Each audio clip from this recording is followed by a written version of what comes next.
ಮಗಳೇ ಅಂಬಿಕಾ, ದೇವರ ದೇವರ ಮುಂದೆ ನಿಂತಿಕೊಂಡು ಏನೆಂದು ಬೇಡಿಕೊಂಡೆ ಅಮ್ಮ? ತಂದೆ, ಏನೆಂದು ಬೇಡಿಕೊಂಡೆ ಎಂದು ಆನಂತರ ಹೇಳುತ್ತೇನೆ. ಮೊದಲು ಪ್ರಸಾದವನ್ನು ಸ್ವೀಕರಿಸಿ.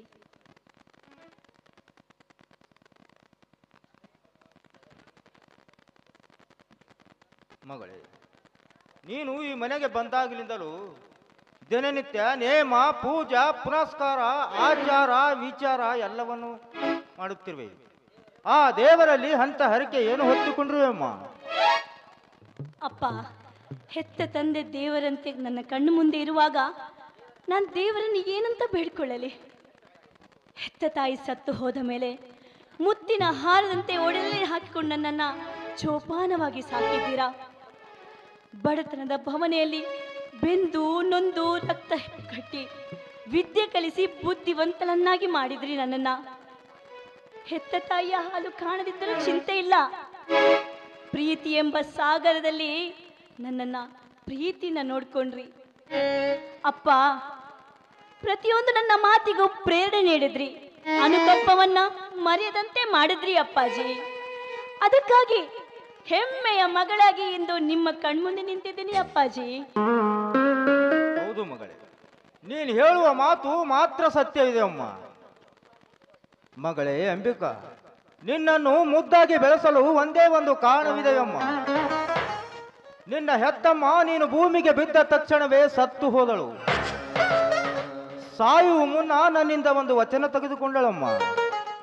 ಹುಟ್ಟುವ ಮಗು ಹೆಣ್ಣಾಗಲಿ ಗಂಡಾಗಲಿ ಕಷ್ಟದ ಕಡಲಲ್ಲಿ ಬೆಳೆಸದೆ ಉನ್ನತ ಮಟ್ಟದಲ್ಲಿ ಬೆಳೆಸಿ ಕಾಣುವರ ಕಣ್ಣಲ್ಲಿ ಕೀಳಾಗಿ ಕಾಣಬಾರದು. ಈ ಸಮಾಜದಲ್ಲಿ ಸುಶಿಕ್ಷಿತರು, ಸೌಜನ್ಯರು, ಸ್ವಾಭಿಮಾನಿಗಳು ಎನ್ನುವಂತೆ ಬದುಕಿಸಿ ಎಂದು ಹೇಳಿ ನಿನ್ನ ತಾಯಿ ಸತ್ತು ಹೋದಳಮ್ಮ. ಅವಳ ಅಭಿಲಾಷೆಯಂತೆ ನಿನ್ನನ್ನು ಹೆಜ್ಜೆ ಹೆಜ್ಜೆಗೆ ಎಚ್ಚರ ವಹಿಸಿ ಚಿನ್ನದಂತೆ ಚೊಕ್ಕಾಗಿ ಬೆಳೆಸಿದ್ದೇನಮ್ಮ. ಮಗಳೇ ಅಂಬಿಕಾ, ನಿನ್ನ ಕಣ್ಣಲ್ಲಿ ನೀರು ಬಂದರೆ ನನ್ನ ಕಣ್ಣಲ್ಲಿ ರಕ್ತ ಬರುವುದಮ್ಮ. ಬೆಳೆದು ನಿಂತ ನಿನ್ನಂತ ಮಗಳಿಗೆ ಮದುವೆ ಒಂದು ಮಾಡಿ ಮುಗಿಸಿದರೆ ನನ್ನ ಮನದಾಶೆ ಮುಗಿತಮ್ಮ, ನನ್ನ ಮನದಾಶೆ ಮುಗಿತು.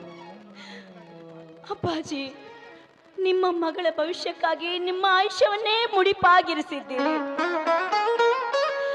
ಹೆತ್ತ ತಾಯಿಯನ್ನು ಕಳೆದುಕೊಂಡ ನನ್ನಂತ ತಪ್ಪಲಿಗೆ ನಿಮ್ಮಂತ ಹೆತ್ತಪ್ಪ ಸಿಕ್ಕಿರುವುದು ನನ್ನ ಯಾವ ಜನ್ಮದ ಪುಣ್ಯ ಮಾಡಿರ್ಬೇಕು. ನಾನು ಪ್ರಾಣಕ್ಕಿಂತ ಹೆಚ್ಚಾಗಿ ಪ್ರೀತಿಸುವ ಈ ನಿಮ್ಮ ಮಗಳಿಗೆ ಪವಿತ್ರವಾದ ಮಂಗಳ ಸೂತ್ರವನ್ನು ಕರುಣಿಸಲೆಂದು ಮುಂದಾಗಿರುವಿರಿ ಅಪ್ಪಾಜಿ. ನೀವು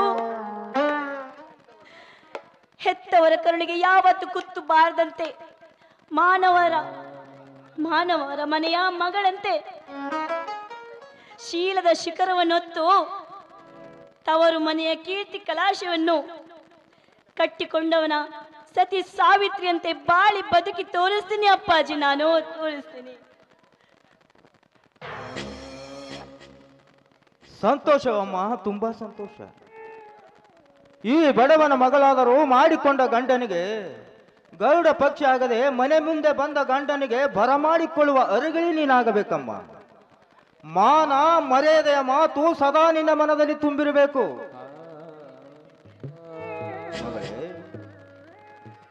ಹುಟ್ಟಿದ ಮನೆ ಕೀರ್ತಿ ಕೊಟ್ಟ ಮನೆಯಲ್ಲಿ ಜ್ಯೋತಿಯಾಗಿ ಬೆಳಗಬೇಕಮ್ಮ. ಮಗಳೇ, ಹೊಟ್ಟೆಗೆ ಹಿಟ್ಟು ಇಲ್ಲದಿದ್ದರೂ ಚಿಂತೆ ಇಲ್ಲ, ಗರತಿ ಮಾನ ಯಾವತ್ತೂ ಬಿಟ್ಟು ಕೊಡಬಾರದು. ಕಟ್ಟಿಕೊಂಡವನಿಗೆ ಗಟ್ಟಿ ಬಂಗಾರವಾಗಬೇಕಮ್ಮ. ನೀನು ಅಕ್ಕ ಪಕ್ಕದವರಿಗೆ ಹಾಲು ಹಣ್ಣಾಗಿ ಪ್ರೀತಿಸಬೇಕಮ್ಮ. ಬಾಳುವುದಕ್ಕೂ ಬಂಗಾರದ ಬದುಕು ನಡೆಸಂದು ನಿನಗೆ ಕೈ ಮುಗಿದು ಕೇಳಿಕೊಳ್ಳುತ್ತೇನೆ ಮಗಳೇ. ಅಪ್ಪಾಜಿ, ಅಪ್ಪಾಜಿ, ನಾನು ನಿಮ್ಮ ರಕ್ತ ಹಂಚಿಕೊಂಡು ಹುಟ್ಟಿದವಳ ಅಪ್ಪಾಜಿ. ನಿಮ್ಮ ಇಚ್ಛೆಯಂತೆ ಸ್ವಚ್ಛಂದವಾಗಿ ಬದುಕಿ ನಿಮ್ಮ ಹೆಸರಿಗೆ ಯಾವ ಕಳಂಕವೂ ಬಾರದಂತೆ ಎಷ್ಟೇ ಕಷ್ಟ ಬಂದರೂ ಹೊಟ್ಟೆಯಲ್ಲಿ ಮುಚ್ಚಿಟ್ಟುಕೊಂಡು ದಿಟ್ಟತನದಿಂದ ಬದುಕ್ತೀನಿ ಅಪ್ಪಾಜಿ. ನಾನು ದುಷ್ಟರ ಕಾಟ ಹೆಜ್ಜೆ ಹೆಜ್ಜೆಗೂ ಹೆಚ್ಚಾದರೂ ಅದನ್ನು ಎದುರಿಸುವ ಬಲ ನನ್ನಲ್ಲಿದೆ ಅಪ್ಪಾಜಿ. ಅಪ್ಪಾಜಿ, ಮಾನವಂತರ ಮಗಳಾಗಿ ಮಾಡಿಕೊಂಡವನ ಮಾನನಿಯಂತೆ ನೋಡುವರ ಕಣ್ಣಲ್ಲಿ ರಕ್ತವಂತೆ ಕೊನೆ ಉಸಿರುವರೆಗೂ ಶೀಲದ ಸಾಗರವಾಗಿ ಈ ಮೂರರಿಂದ ಸಂಸಾರ ಎಂಬ ಸಂತೆಯಲ್ಲಿ ಬದುಕಿ ತೋರಿಸ್ತೀನಿ ಅಪ್ಪಾಜಿ, ಬದುಕಿ ತೋರಿಸ್ತೀನಿ. ಇದಕ್ಕಾಗಿ ನಿಮ್ಮ ಪಾದ ಸಾಕ್ಷಿಯಾಗಿ ಹೇಳುತ್ತಾ ಇದ್ದೇನೆ ಅಪ್ಪಾಜಿ.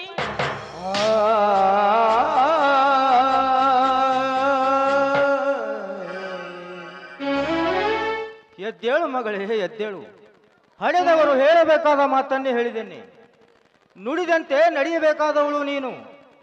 ಬಹುಕಾಲ ಉಳಿವೆಸರು ಅಳಿಸಿಕೊಳ್ಳಬಾರದಮ್ಮ. ಅದು ನಿನ್ನ ಕೈಲಿದೆ ಮಗು ಅಂಬಿಕಾ. ಅಪ್ಪಾಜಿ, ಒಂದು ಮಾತು ಮಾತ್ರ ಮರೆಯಬಾರದಮ್ಮ. ಏನಪ್ಪಾಜಿ ಅದು? ಹೆಣ್ಣಾದವಳು ತನ್ನ ಜೀವನದಲ್ಲಿ ಎಲ್ಲವನ್ನು ಕಳೆದುಕೊಳ್ಳಲಿ, ಆದರೆ ಹೆಣ್ಣತನವನ್ನು ಕಳೆದುಕೊಂಡ ಹೆಣ್ಣು ಕಸ ತಿನ್ನುವ ಕತ್ತೆಗಿಂತಲೂ ಕೀಳಾದವಳು. ಅಂತವಳು ಹೆಣ್ಣಾಗಿರದೆ ಮಣ್ಣಿಗೆ ಹೋಗುವ ಹೆಣವಾದರೂ ಎಷ್ಟೋ ಲೇಸು ಮಗಳೇ, ಹೆಣವಾದರೂ ಎಷ್ಟೋ ಲೇಸು. ಆಯ್ತು ಅಪ್ಪಾಜಿ, ನಿಮ್ಮ ನ್ಯಾಯ ನೀತಿ ಧರ್ಮದ ನುಡಿಯಂತೆ ಮುತ್ತಿನ ಮಾತಂತೆ ಹಾಗೇನೆ ಬದುಕುತ್ತೇನೆ ಅಪ್ಪಾಜಿ, ಹಾಗೇನೆ ಬದುಕು ತೋರಿಸುತ್ತೇನೆ. ನನ್ನ ಆಸೆ ಈಡೇರಿಸುವ ಕೂಸು ನೀನಾದರೆ ನಿನ್ನನ್ನು ಮಾಡಿಕೊಂಡ ಗಂಡನ ಮನೆಗೆ ಹೇಗೆ ಕಳಿಸುವೆ ಗೊತ್ತೇ? ಅಪ್ಪಾಜಿ, ಹೇಗೆ ಕಳಿಸಿಕೊಡುತ್ತಾರೆ? ಹಾಗಾದರೆ ಆಲಿಸಿ ಕೇಳಮ್ಮ ನನ್ನ ಹಾಡು. ಆಹಾ. ಹಣೆಯಲ್ಲಿ ಕುಂಕುಮ ಹೆಣ್ಣಿಗದು ಭೂಷಣ, ಹಣೆಯಲ್ಲಿ ಕುಂಕುಮ ಹೆಣ್ಣಿಗದು ಭೂಷಣ, ತಿಳಿಯದ ಹೆಣ್ಣಿನ ಬಾಳೈತು ಜೀವನ, ಹಣೆಯಲ್ಲಿ ಕುಂಕುಮ ಹೆಣ್ಣಿಗದು ಭೂಷಣ, ಹಣೆಯಲ್ಲಿ ಕುಂಕುಮ ಹೆಣ್ಣಿಗದು ಭೂಷಣ.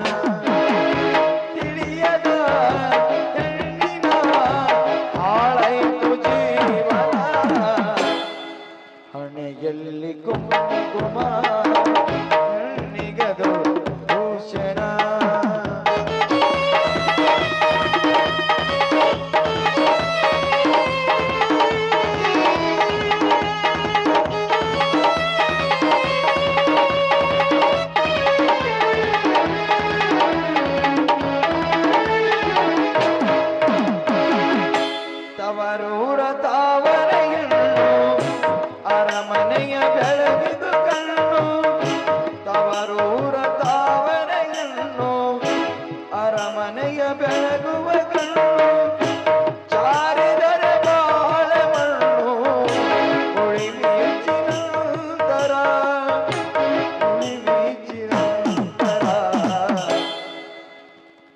ಹಣೆಯಲ್ಲಿ ಕುಂಕುಮ ಹೆಣ್ಣಿಗದು ಭೂಷಣ,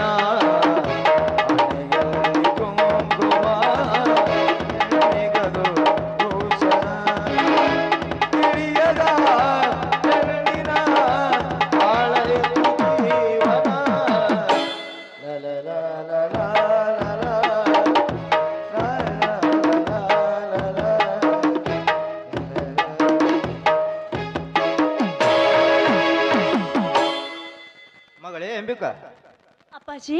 ನೀನು ಸ್ವಲ್ಪ ಮನೆ ಕಡೆ ನಡೆಯಮ್ಮ. ಸರಿ ಅಪ್ಪಾಜಿ. ಇನ್ನು 4 ದಿವಸದಲ್ಲಿ ನಿನ್ನ ಮದುವೆ. ಹೌದು. ಇದ್ರ ಬಗ್ಗೆ ಸ್ವಲ್ಪ ದಣ್ಯರ ಹತ್ರ ಮಾತಾಡಿಕೊಂಡು ಬರ್ತೀನಮ್ಮ. ಆಯ್ತು ಅಪ್ಪಾಜಿ. ನೀನು ಮನೆಯಲ್ಲಿ ಕೂತ್ಕೊಳ್ಳಮ್ಮ. ಸರಿ ಅಪ್ಪಾಜಿ. ತವರೂರ ತಾವರೆಯನ್ನು